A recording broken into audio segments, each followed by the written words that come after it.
In today's lesson, we're going to be talking about the abstract reasoning section of the University Clinical Aptitude Test and the two most effective strategies that you can use to help you succeed in this part of the UCAT exam.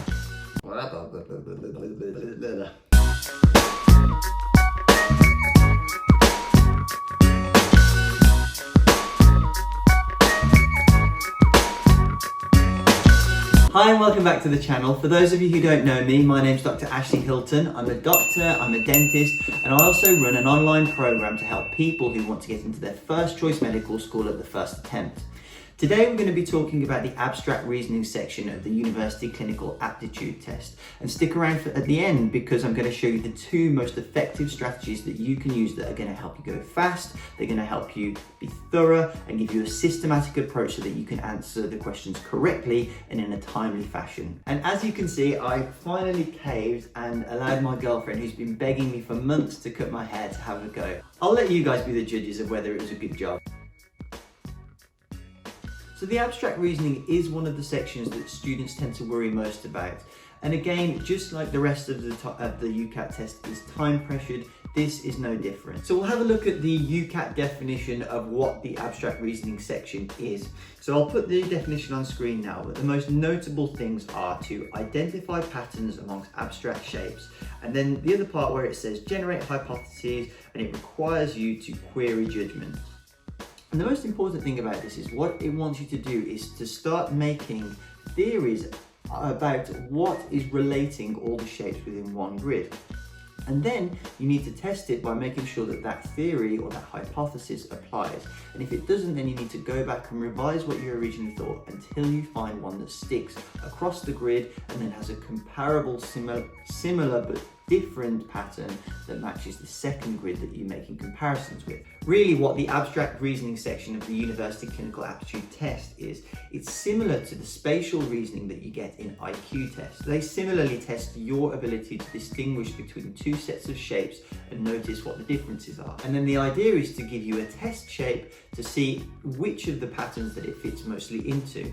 Now, there are times where initial impressions will make you feel that a certain shape fits into a pattern quite nicely, but then when you actually test the hypothesis and really think about what you're logically applying to this, you realize that it doesn't actually fit like your first impression thought. There are actually a lot of these spatial reasoning IQ tests for free on the internet, so if you want to practice the abstract reasoning a bit more, this is a great place to Google some free questions and have some practice questions for free. So that said, the aim of the abstract reasoning is to 1.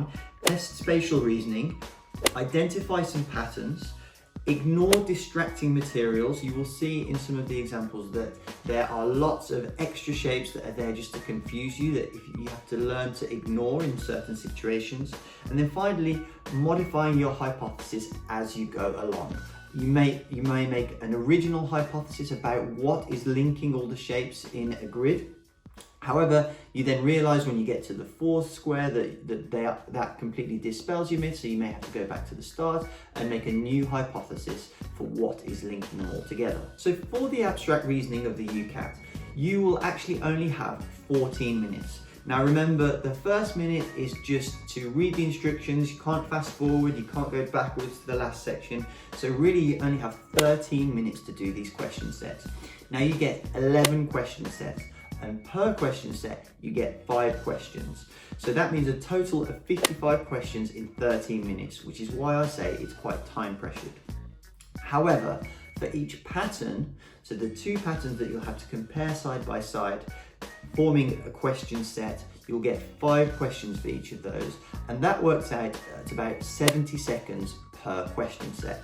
Now I want you to think of these questions more in terms of question set for this abstract reasoning section, and that's because you'll end up spending a lot of time, probably about 45 seconds at least, just looking at the two grids and trying to work out for yourself what the pattern is.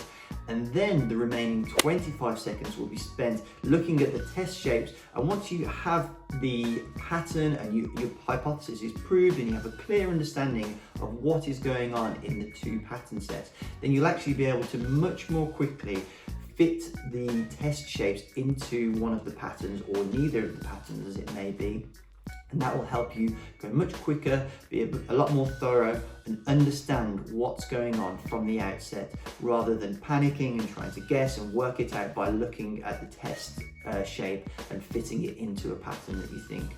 I promise you, this might sound a bit confusing at first, but when we go through some examples, it will make a lot more sense, and it's a technique that will make you go so much quicker in the long term. I'll put on screen the 4 different question types. And as you can see from the 4 types of question, 1 and 4 tend to be more about analyzing patterns and then having a shape that where they're asking you which fits into these.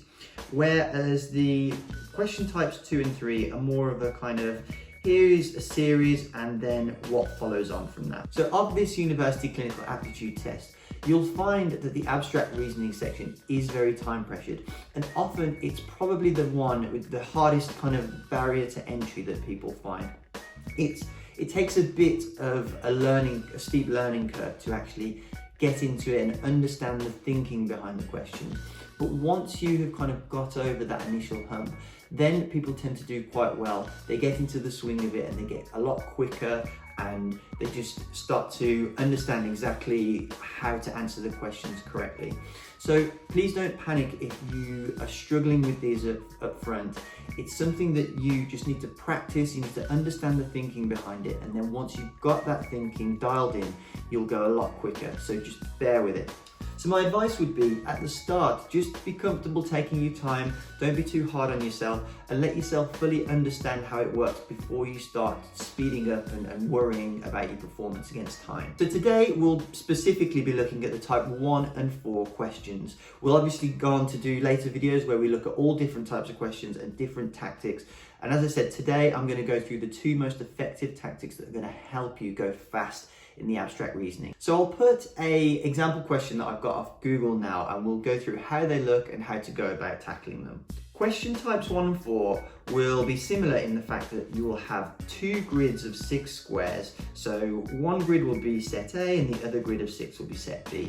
And they'll each contain a number of items. And then on your right, you'll see a test shape, which will ask you whether this shape belongs into set A, set B, or neither. For you to be able to say that the test shape fits in either A or B, it has to fit with all 6 of the shapes from that grid. So let's say, for example, your hypothesis is that every shape, or the sum of all the sides of all the shapes in set A is 5.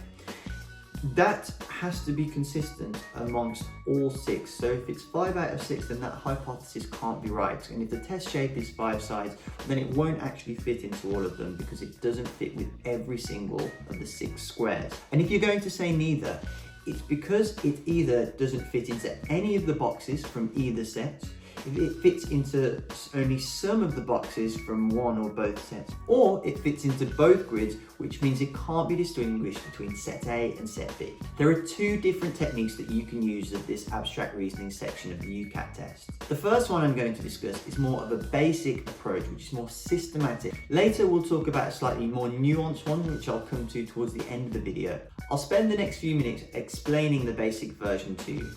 But what it really serves as is a fail-safe, robust, systematic approach to these questions that you can use, and also works really well under the pressure of the exam, when you're under time pressure, when you might be a bit stressed by it all. It's something that you can just sit down, write down on the whiteboard that you get, and you can go through it in turn in the 45 seconds that allows you then time to still answer the questions. This also helps to take off the psychological pressure, because if you can go into the exam knowing that you've got a fail-safe system you can fall back on, then it helps you be slightly more relaxed when we're approaching these questions anyway. The basic approach occurs in 4 steps. The first step is to ignore the test shape on the right. If you've seen any of my videos on verbal reasoning, you'll see that I say the opposite of this, which is to ignore the text and go straight to the question. Here, you ignore the question and go straight to the text. And what you do is start on, it doesn't really matter whether you start on A or B. Sometimes over time you'll get a feeling for which one might be easier to analyze. But step 1 is simply to ignore the test shape and then to go to either set A or B and start analysing the pattern. Step number 2 is whichever grid you've decided to start on, pick a box and analyze what you think is going on. Now, you can make a theory and then go on to the next box and see if that still holds true. And then keep going through those boxes until you found a pattern that fits with all 6 boxes within that grid.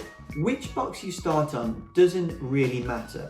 It would make logical sense to start in the top left corner and then work your way, either snaking down or going across, whichever is best for you. An alternative way is to start with what I like to call the bare bones box, which is the most simple one and will enable you to kind of look at it from the most simplistic view and see what patterns are obvious and emerging there, which then can be translated into the next boxes. After you've had a look at your first box, before you move on to the next one, I think it's always good to have a little zoom out and have a look if there are any obvious patterns that you can see globally across the 6. Sometimes by being so granular and zoomed in, you might not be able to see, for example, that every square is shaded grey. So it's only when you take a look back, sometimes take a look at it from a few angles, just because it will help you kind of assess the global pattern before you move on to the second box. So then what you want to do for step 3 is start thinking whether there are some patterns that are emerging that are consistent throughout those 6 boxes. In a moment, I'll introduce an acronym to you that will go through all the potential patterns that might come up. And once you have this acronym dialed in your head, you will be able to quickly scan through and assess for any of the pattern types to see whether they're emerging in that grid. Once you've identified a pattern in your first grid, go to the second grid and make sure that the same pattern is present, but with something that differentiates it from the original pattern that you've identified. For example, if we've identified that the pattern is number of sides of the shape, we may have noticed that every item within the squares of all 6 of the grid in the first set of shapes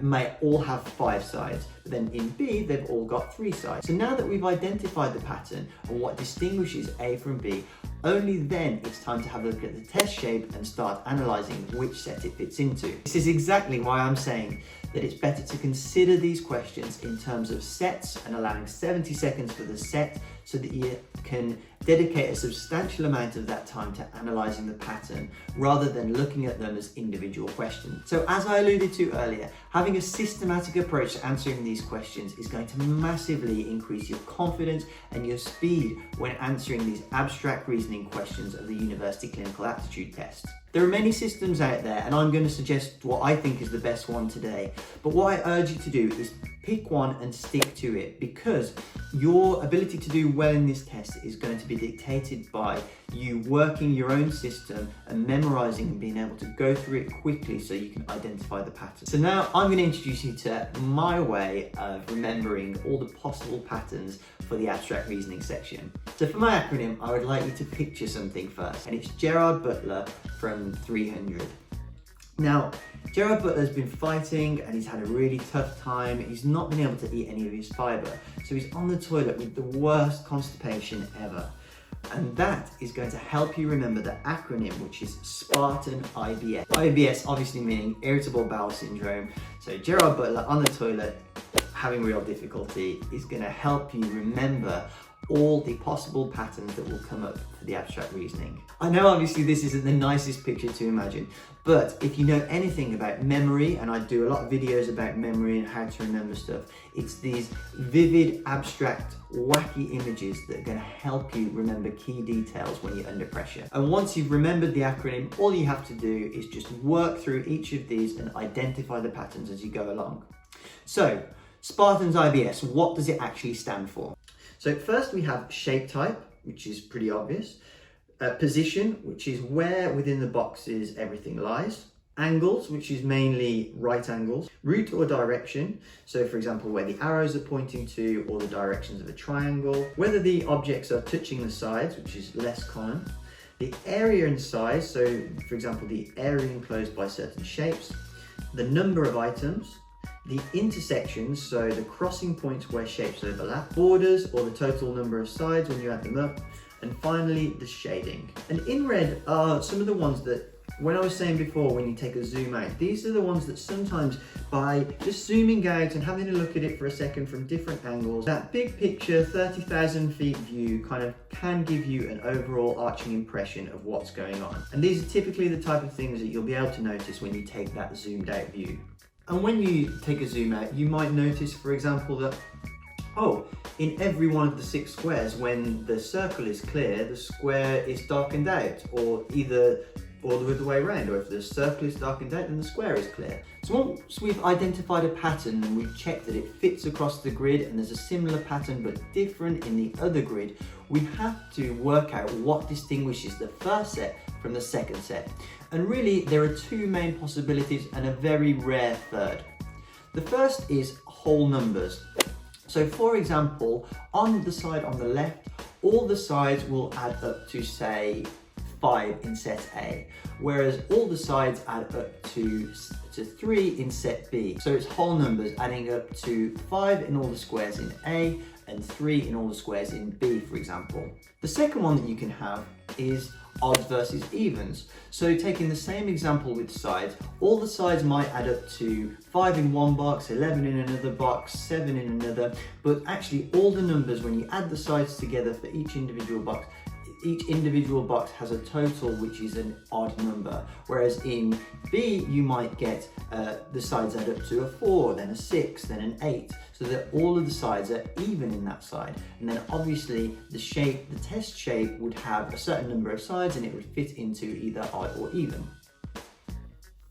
And the rare but third one can be, for example, again using the same example of sides, is that on the set A, all the sides add up to a number less than 4 and B will add up to greater than 4. Here are 4 tips that if you're stuck with this system that you can try.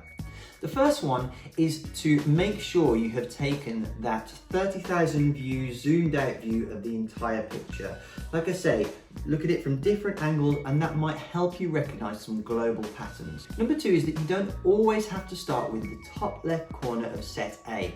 Like I say, you can either select the bare bones, so the most simple square from any of the sets, and then work from there, or you don't have to start on set A. You can start on set B if you think that that's going to help you identify the pattern quicker. Tip number 3 is do not let one single question drive you crazy. There are a lot of questions and sometimes you can get lost in the timing of just trying to work out one thing and the frustration of not being able to do it.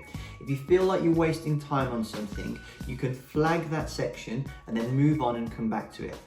Now, if you're not familiar with the flag section, what that does is it allows you to mark questions that you find difficult, but this will be question sets. So as you go through, you can finish the end and mark them, and then you can actually just scroll back just through your flagged questions.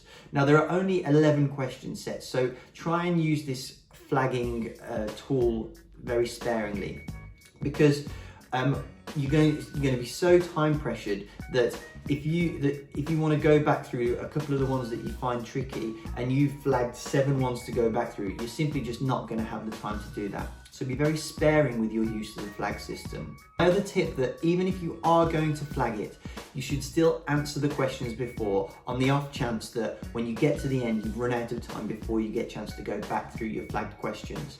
For these types of questions, there are only 3 possible answers. So in a question set of 5 questions, statistically, as long as you've guessed, you'll get at least a couple of points, rather than if you leave nothing, then you'll definitely get no points. Remember, this is not negatively marked. So attempting some questions, even if you're not sure, is absolutely fine, and there are no consequences to just having a stab at them. And tip number 4 is some advice that is great throughout your medical school career and your career as a doctor, is to trust this guy. There is so much science behind backing your gut instincts. The reality is that there's so much going on beyond what we can see that our subconscious mind picks up a lot more than our conscious mind. So your gut is that way of telling you that you know the answer without really being able to rationalize it in the forefront of your mind. There's plenty of evidence that if you're not sure about something and you have a gut feeling, then the likelihood of that gut feeling being right is quite high. Now let's come on to talk about the second technique, which is something that's a bit more intuitive and actually something that comes with experience and practice.